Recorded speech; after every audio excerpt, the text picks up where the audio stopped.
We of course draw a lot of inspiration from the people of Tamil Nadu on how to preserve our identity and fight for our rights in a federal setup. The whole Dravidian movement is a beacon of light for all of us across the country in terms of fighting for our rights and fighting for our spirit. Discrimination against the South is not a new phenomenon. However, it has reached an alarming proportions in the last 1 decade. From forcible imposition of Hindi, we all are Indians first, and then I think we have sub-regional identities, and we cannot have that be challenged. India's democracy must be built on progress, governance and economic contribution, not just population. If India has to become a superpower by 2047, we must empower those driving the growth, not silence them. We must empower those who have done well over the last 7 decades and not punish them.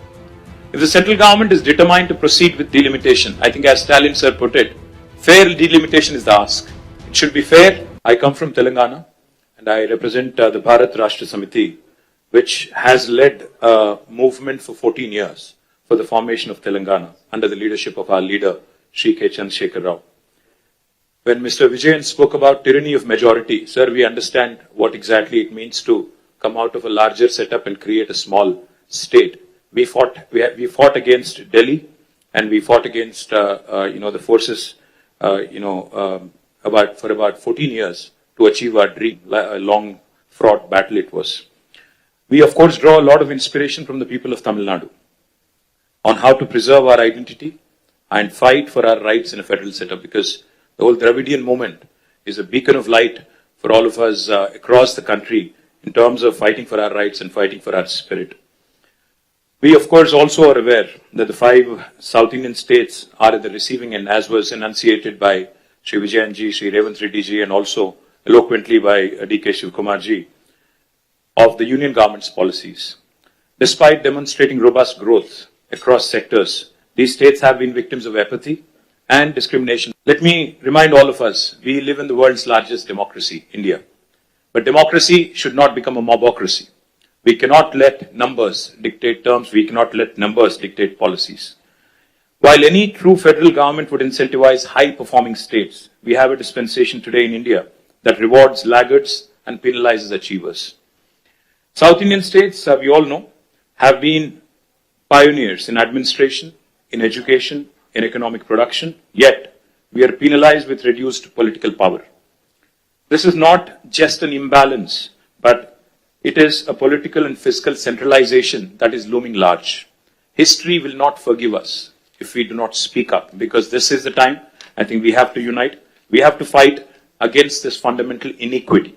We also need to remember those who have contributed significantly cannot be penalized, cannot be discriminated against. Despite contributing to 36% of India's GDP from the 5 southern states, we are receiving smaller share of central resources, which is also raising a huge concern on fiscal centralization. Delimitation will also create a situation where fiscal resources will also be centralized, much to the chagrin, much to the detriment of South Indian states. If we allow this to continue, I fear that as South Indian leaders, we will be doing a great disservice to our future generations. So history will not forgive us, let me repeat, if we do not speak up now. Discrimination against the South is not a new phenomenon. However, it has reached an alarming proportions in the last 1 decade. From forcible imposition of Hindi to projects like bullet trains only being confined to the northern part of India, union government's initiatives are clearly discriminating against the southern states. To make matters worse, the BJP-led union government is now attempting to implement delimitation on basis of population, adding insult to injury. I'd like to begin by quoting a renowned jurist who once famously said, "A true federation does not allow any region to dominate another, nor does it permit the dilution of democratic representation based on transient factors." So if Lok Sabha seats are increased on population basis, it could prove detrimental not just to South India but also to our friends from Punjab. If not approached cautiously, if not approached with utmost caution, this could impact India's federal balance and heighten regional disparities. We all are Indians first, and then I think we have sub-regional identities, and we cannot have that be challenged. India is not a collection of administrative units. It is a pluralistic, ethno-linguistic union of states We are unlike any homogeneous composition like China or Russia. We certainly are not against money being given to lagging states or backward regions. But the fact is, we are not against money of central government going to some states, but we are against hegemony. We are against this superior feeling that, one region is above another. As we are all aware, as was mentioned by all the leaders here, the freeze on seat allocation happened in 1971 after the census. Then the South India effectively started controlling population. Of course, we all know the story. Now today, we are about 24%, as was pointed out by Telangana CM. But North, the percentage of population has increased, and my brother gave a very nice presentation on what will happen if we go on with a population basis. The only point I would like to make here, if seats are redistributed purely on pro rata population basis, states that have failed to control population will be rewarded, as was put eloquently by Vijayan sir. This is a perverse reward for somebody who has not performed and for somebody who has diligently followed the guidelines of Government of India. Punishing us with reduced representation is certainly discriminatory. India's democracy must be built on progress, governance and economic contribution, not just population. A fair system should reward progress and encourage development in lagging regions.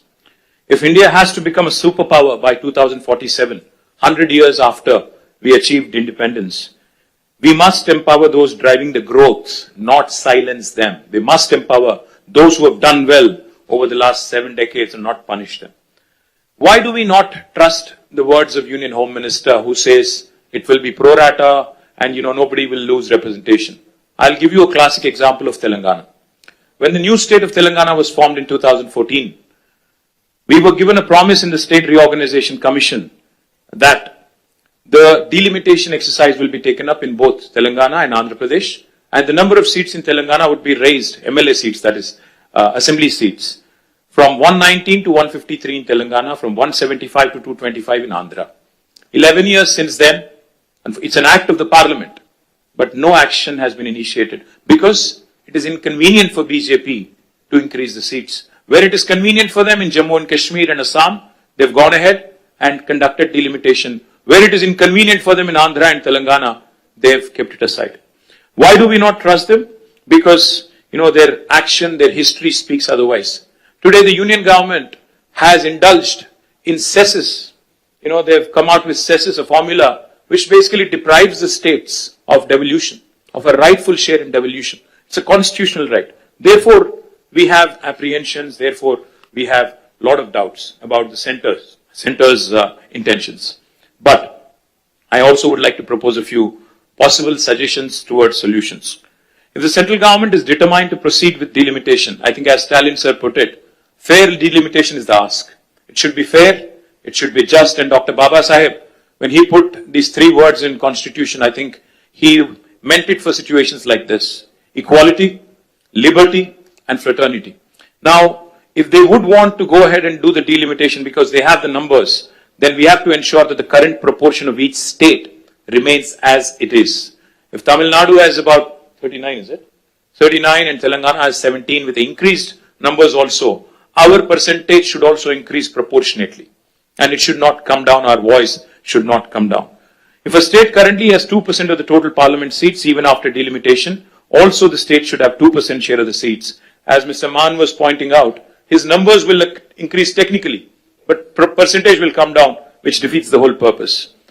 The second suggestion could be, as some people are proposing, a permanent, freeze could be also brought in.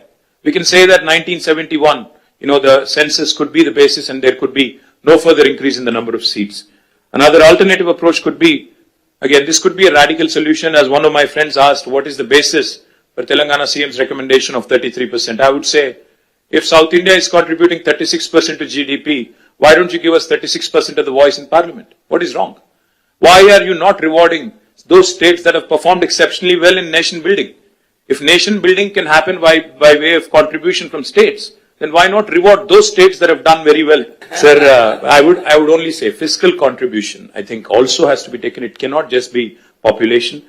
No one can ignore, because since even D.K. Shivkumar Anna mentioned fiscal contribution, let me point out, Telangana is only 2.8% of India's population, but we contribute to 5.2% of India's GDP.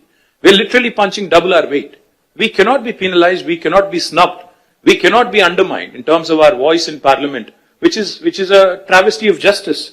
One thing I would also like to add, and this is a possibly practical solution. Sir, a true representative democracy is one where people's voices are heard. Why is delimitation being proposed? Because population has increased and people's voices have to be heard. If people's voices have to be heard, increase the number of MLA seats in each state. You go ahead, increase the number of MLA seats, because typically MLAs are the first port of call for people, not MPs. MPs only voice concerns on larger national policies in Parliament, but MLAs are the first port of call. So I would propose that the national government come forward, union government come forward with a proposal. In lieu of increased population across the country, let us increase number of assembly seats in each state so that people are having more access to their MLAs, more decentralized setup. Also, I would like to say this is a fair formula because I think most states would be happy to see more representation. Finally, I would like to remind the union government from this forum, sir, that India is a union of states. Constitution clearly says we are a union of states. We are, like Pinarayi Vijayan sir said, federalism is not a gift. It is our right. So let us remind union government that our founding fathers stitched this great country together with immense grit, determination and tenacity. They understood that India is one of the most diverse nations on this planet and therefore thoughtfully incorporated essential concessions and guarantees into our constitution to build a strong foundation of mutual trust. Sadly, that very foundation is now being shaken by the current regime in New Delhi. Political representation for states in the Lok Sabha is a crucial and a very deeply emotive issue. The union government cannot be callous. They must not take any hasty steps without broad and inclusive consultations involving the people, political parties, state governments, independent activists, people's organizations, and civil society groups as well. India has just completed 75 years of its existence. Our national leadership should strive to heal the old wounds rather than create new ones. Union government should act like a big brother, not big boss. As a renowned scholar and statesman once said, the federal structure of India must ensure that no state, however small or large, it could be Manipur or it could be Uttar Pradesh, feels neglected in governance. Finally, cooperative federalism will make India stronger. Stronger the states, stronger the country. Cooperative federalism will make India stronger, not coercive federalism. Jai Telangana, Jai Hind. Thank you, Stalin sir.